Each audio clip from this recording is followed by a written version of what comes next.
I'm Starlet Baker, the Executive Director for Strongwater Farm, and I'm here with Miss Cailey, our lead instructor. And right now we're going to do a little bit of behind the scenes on some of the instructor stuff that we have to kind of help out with some of our lessons. So Cailey, go for it. Awesome. Well, happy to be here. This is one of my favorite things that I like to talk about because when it gets down to individualized programming for all of our clients, the materials that we bring into our lessons are going to have a really, really huge impact. Awesome. So we have a vast majority of things stored in this area, along with a lot of additional resources inside of our program room. But in terms of things that we frequently utilize, we're going to find it out here. So like many riding programs, we're going to use things like soccer cones, and we have dressage letters along the walls, and those are generally of the arena. And those are generally things that we just use as markers or indicators of where something's going to happen. So when we're giving directions to a student, a lot of them might struggle to process, hey, stop halfway down the long side. They really need something to see to indicate that for that. Right. So if we use a specific color, they might associate that one with a stopping point. And we can use a different color for a go point. So we have a lot of different color varieties. Love it. We'll see a lot of that. Other things that we'll utilize often are going to be these big barrels. My fun fact of the day about the big blue barrels is that they're each 1 meter high. Interesting. Yeah. Okay. Yep. Right. I can't tell you exactly why, but it is a kind of fun thing. Okay. Just a little tidbit. Some of the other things that we like to utilize they're a little bit out of frame, but we have giant poles.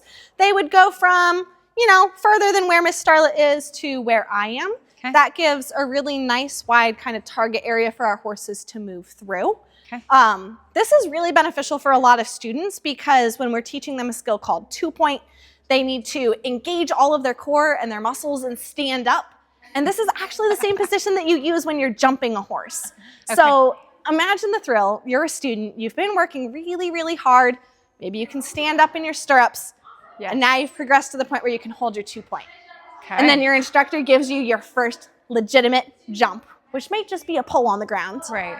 But the confidence that builds as they're also building their physical strength and core support is just immense. So why do they call it 2-point? I'm sorry. Oh, so when you're doing 2-point, your base of support on your horse's saddle is going to come from your 2 feet rested in the stirrups. So, okay. An example of a stirrup would be right here.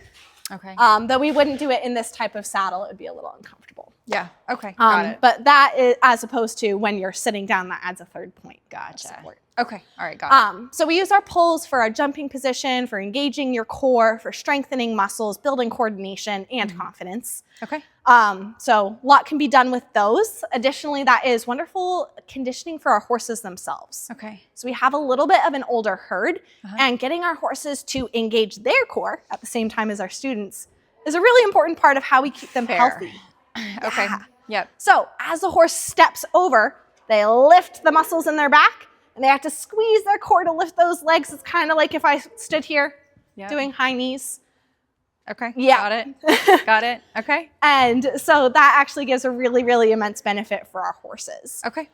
We do also have a couple of riders that do some really low-level jumping. Again, this is really good conditioning for the horses, great confidence building, good for coordination.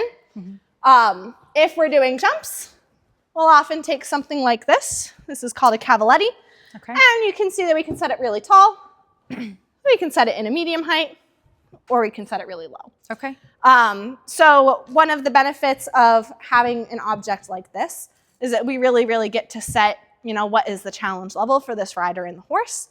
It's very, very easy to adjust up or down. Okay. You also don't need to be a jumping rider to be able to utilize these. Oftentimes we'll make things that appear to be like tunnels or ramps. We can stack them on top of each other. Okay. We have students that love developing like authority and leadership, where they get to design their own obstacle courses. That's interesting. It's so fun. And the things that they do, like, any equestrian will tell you a standard use for any one of these objects. And I'll tell you that the things that the students can come up with just goes above and beyond that. So they might design a course and the instructor will check it for safety. Yeah. But I actually get a lot of ideas for lessons from my own students based on how they choose to utilize it. That's awesome. So, okay. I'm going to share just a couple of my other things that I really love to use or bring into lessons. Anyone who's been familiar with Strongwater knows that we love these good rings. We have a game called Rings and Cones. This is great for a lot of skills that a rider might be working on. If they're working on their balance and maybe not utilizing reins, this is wonderful because you can practice picking it up. We like to store them at different places all over the arena. So your rider is going to reach out of their center of gravity in order to pick it up. They're very, very squishy. Engaging the core, right? Engaging your core, and then your stabilization and your proprioception. Okay. And then we're going to give them a target of some place that we want them to actually put it. Okay.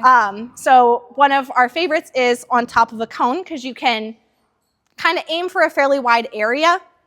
If it's close, it's usually going to shimmy down. Right. So again, that's good for getting close. Some successive approximation. We can make the targets harder and harder, or easier if needed. Yep. But one of my really, really fun ones, an instructor utilized this weekend, is tossing the ring like it's a lasso onto one of our helpful little horses here. So Miss Starlet, would you come demonstrate? If you stand right about here, you can imagine that your horse is facing this way. Okay.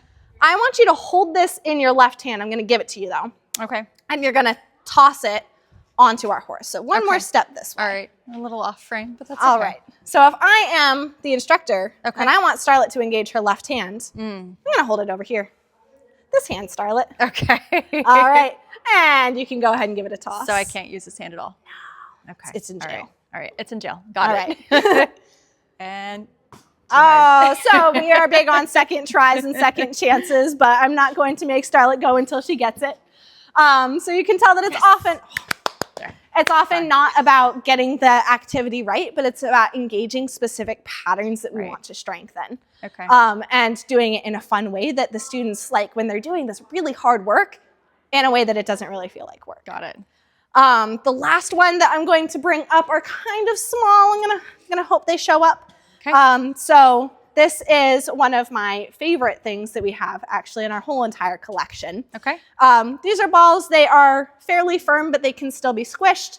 They're not easily damaged if they get thrown against a wall, stepped underneath a horse's hoof. They have a lot of bounce back ability, like many of our students. Got it. We train resiliency and we use resilient props, let's say that. But the cool thing about each of these balls, we have a bin that's literally, this wide, this tall, that deep, that kind of thing. They each say a different word on them. Okay. And these are generally going to be traits or characteristics. So the two that I pulled out for today are intelligent on this one and helpful on this one. So as we're doing a lot of these games, we might be doing a little bit of throwing stuff. We might just pick a ball, pick any random ball. But the types of things that our students choose to engage on are always really surprising. Yeah. So they can be an excellent conversation starter, especially if we're in a group, maybe like a group lesson. Yeah. I don't think I'll ever forget one of my favorite group lessons that I've ever helped facilitate here. We were unmounted, so all of our riders were completely on the ground. There was, I believe, 3 cohorts going on kind of with their horses. There was a horse, there was a bucket of balls, and there were all these female students.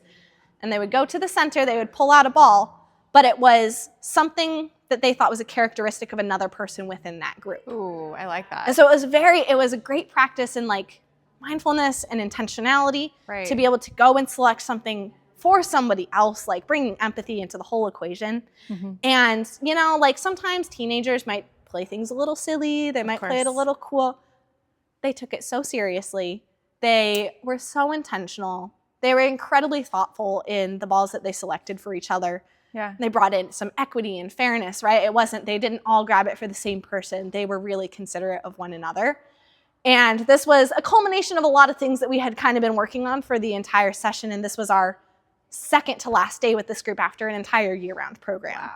Wow. And so they did that in their small cohorts, and then they did it on a broader and larger scale. Okay. And so to hear these girls just boldly and confidently sharing so much positivity with one another in such a giving way and equally being able to receive it was like, I'm just like, that's the environment that you set up. That's good. So anyway, so these balls I will always be a fan of. But yeah, so that is just a little peruse into a few of the pieces of equipment that we have. If you want to see more of it, you should come volunteer or come be a part of lessons. No kidding. No kidding. All right. Well, thank you, Cailey. Thank you so much for your time. I know you got to jump in for a lesson really quick. Audience, thank you for your time. Thank you for interest. Make sure you like, share, and subscribe. Take care.